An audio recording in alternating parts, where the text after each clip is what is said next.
Most of us think of pollution as something that we can see and feel. Maybe a polluted river or toxic smoke rising from a factory. But what about this?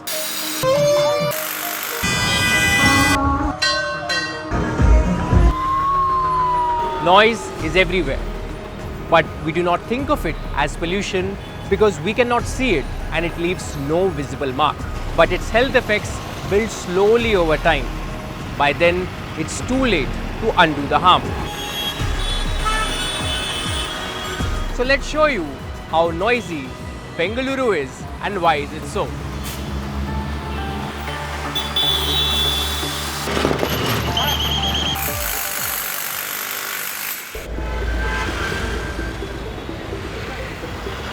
According to the National Institute on Deafness and Other Communication Disorders, sound levels at or below 70 decibels are generally considered safe for daily exposure.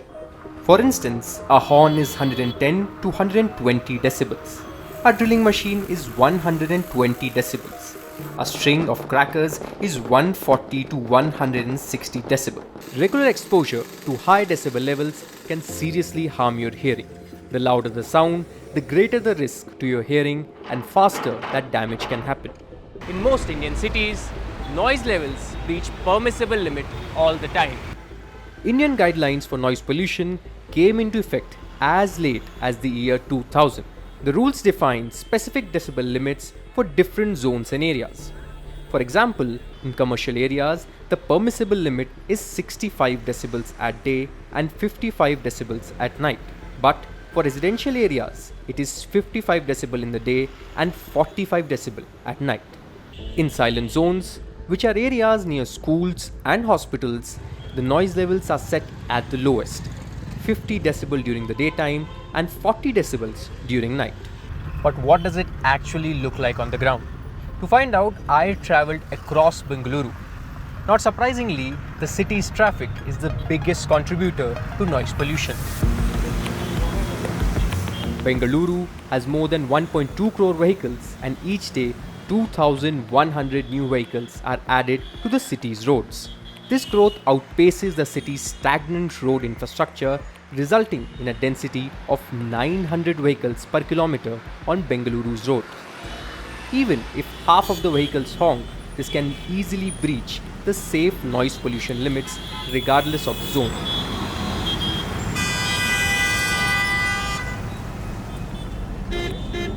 So right now we are inside a car, all the windows are closed, it's a fairly open road and the audiometer says we are at 63.5 and a healthy limit is around below 80 and usually we should be around 55-45. But even inside a car we are at 63 already. During these last 6 years in our studies, one of the very interesting things we found is that 70 to 80% of all honking is absolutely unnecessary and is purely out of habit. Rajkumar Dugar has been working on noise pollution for the past many years. If you're moving from point A to point B and you're going to honk continuously as we do always, the time taken to reach from point A to point B there is absolutely no difference at all if you do not honk at all.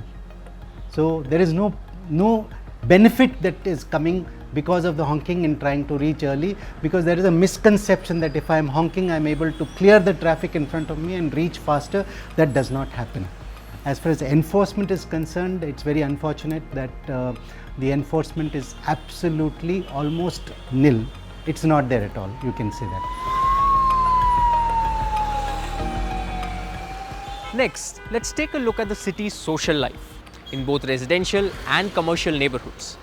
The problem in Bengaluru today is that the distinction between these two has almost disappeared. Areas like Koramangala and Indiranagar were once known as quiet, peaceful neighbourhoods. Not anymore. This is the new normal. Establishments cater to a workforce with high disposable income. In a landlocked city, the demand for new experience is a constant. The city offers new music, new food, and even spaces for a perfectly curated digital life. But at what cost? Currently, we are right by the Koramangala main road, about which you would have seen multiple reels or probably even experienced the nightlife here.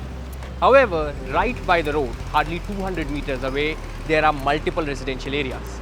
All these areas have to live with all the high decibel levels.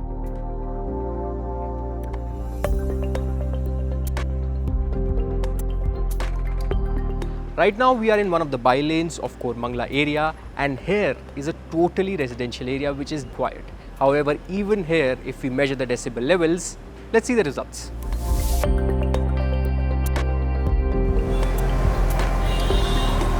Things are not very different in Indiranagar either. The areas behind 12th Main on both sides are actually completely residential areas. They're less than 40 feet in width, and they're not supposed to have any commercial activity there. In spite of that, we see significant amount of noise up until let's say 1:30 a.m. on weekends. Today being a Friday, we went around the area and we saw noise at over 100 decibels, and for a residential area 100 decibels is not even a livable kind of situation. So what we are looking at is a severe degradation in quality of life. Do I enjoy living here? Really not anymore. 50 years ago there was a different kind of, it's a new area, it was fun. Even though people say, oh, you live in Indiranagar, it's so much fun, I would like to come there. But it's all is fun for people who come from outside, party and go back home. Not at all fun for the residents who live here. So a majority of the noise starts from two main things. One is from the music from these restaurants and pubs, but the other is the people who come and their cars, and because people park haphazardly, others are honking so that they can get their way. So all of that adds to the noise. You also have car alarms switching on and switching off at all odd times. You have vehicles revving up and down.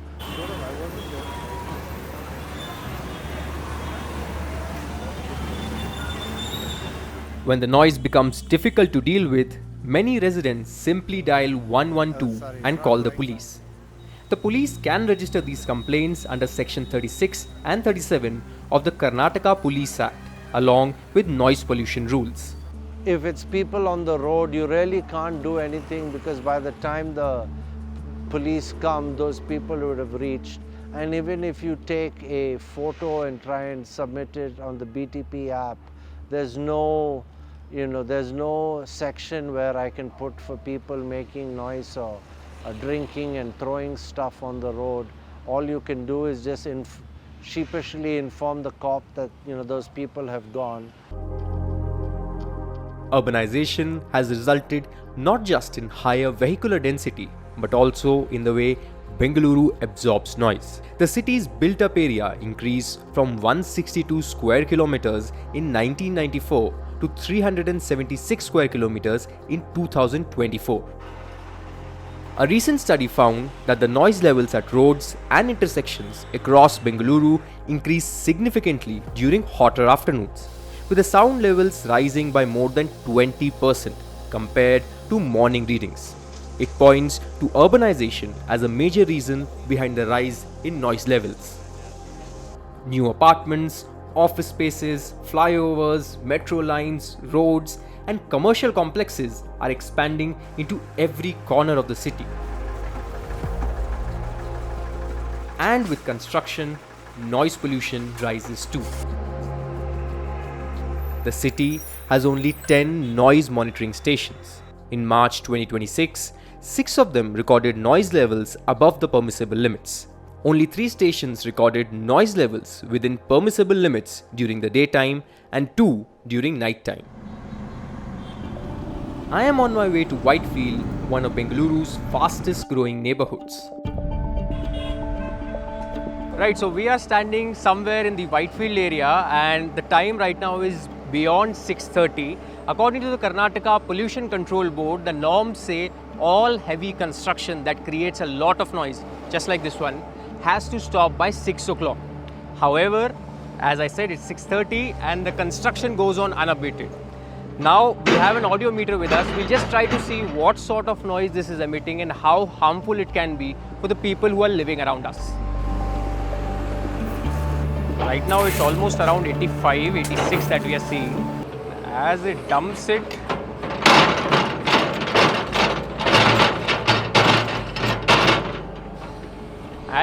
it goes around 86. So we can easily expect that this is much higher than what is expected or what is advised for normal human beings to hear. Now you also have to consider that this is not some remote area that the construction is being going on. This is a properly residential area. As you can see around us and behind us also, a lot of buildings are there. There you can see a layout has been there, an apartment is standing there.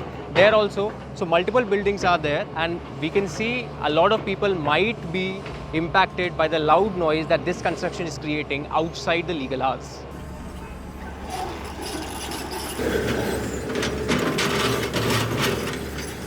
A lot of construction companies do day and night work, which is completely illegal. All construction sites used to violate the construction timing rules, and they used to do work throughout the day and night.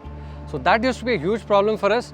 I mean, apart from all the other kinds of pollution they were causing, noise was a very important one. Constructions at Prestige Waterford, there, because they were in a hurry to finish the construction, they used to work day and night, and all the neighbors were harried by it.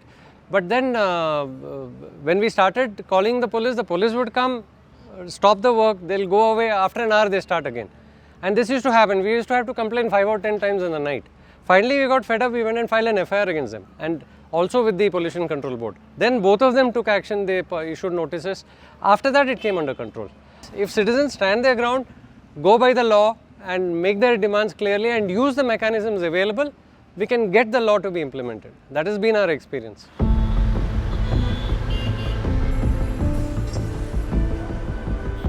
Apart from these, Bengaluru's noise also comes from temporary sources like festivals, borewells, loudspeakers, emergency response vehicles, and more across the city. We again take noise so much for granted. We don't realize that it can affect, your brain, your hearing. Mine was just terrible headaches. It was like a concrete drill jackhammering in my brain. But a neighbor of mine, she developed tinnitus. Tinnitus is, that buzzing and the loss of hearing, and it's pretty much irreversible.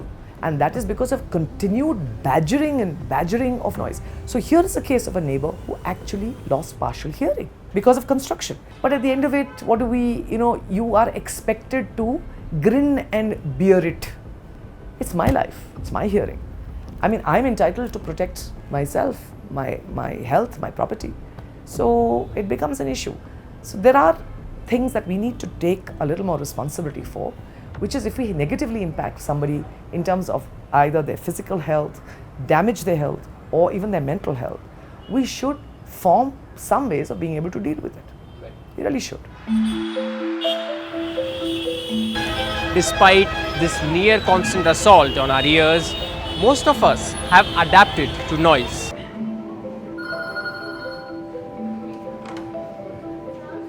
Hi sir, hello, Kushagra here. If you see here, there are 3 parts in the ear. Right. So you have an outer ear, you have a middle ear, you have an inner ear. So basically ear has 3 parts. So what happens in the inner ear, the nature or God has made in such a way that there are very delicate organs called as hair cells, inner hair cells and outer hair cells, which are responsible for conducting this kind of mechanical energy which we get here from the outside sound. It is converted into electrical energy. And that electrical energy is taken through the nerve to the brain. So if at all you are exposed to a loud amount of sound, usually more than 70 to 80 decibels of sound, over a period of time, and these nerve cells start getting damaged, so basically your hearing gradually goes on reducing. There is another kind of loss called as sudden hearing loss, wherein you are exposed to a very loud intensity. If you see the intensity, it may be more than 100, 120. In such cases, the nerve hearing may be lost completely. Right. There is a 10 to 20% chance that you may get back your hearing loss, but there is an 80% chance that your hearing may be completely lost. Yeah, if they are getting exposed to such amount of loud noises, you should take precautions in such a way that either you use earplugs. That is the most economical and the safest way to be done. It's very easily available, and it comes in various sizes depending on the ear canal size, whether it's a small, medium or large. There are various earplugs available. You just wear it, and it's very soft. If nothing, you can use a cotton, which will help you to give a shield from such amount of high intensity sounds. Is noise among Bengaluru's most pressing problems? Probably not. But is it getting harder to regulate? Certainly yes. On paper, you can file a complaint with the police or the Karnataka State Pollution Control Board. But in reality, it never translates into real long-term action on the ground. The city is not going to stop growing, and the population is only gonna increase. So the noise is here to stay. Long-term policy-based solutions to tackle noise pollution do exist. Paris, for instance, uses noise radars to find loud vehicles. New York, Singapore and Dubai, all densely populated cities, mandate the use of industrial soundproof curtains in construction as part of their noise codes. Trees, when planted strategically, also absorb noise. As India marches towards urbanization, planning for a better quality of life becomes important, as does the implementation of existing laws. So until the authorities actually decide to enforce the laws on the ground, what is the most practical thing you can do? Maybe one way is to invest in a really good pair of earplugs. Just like you have invested your hard-earned money into air and water purifiers, inverters and many other things to cope up with the state failure.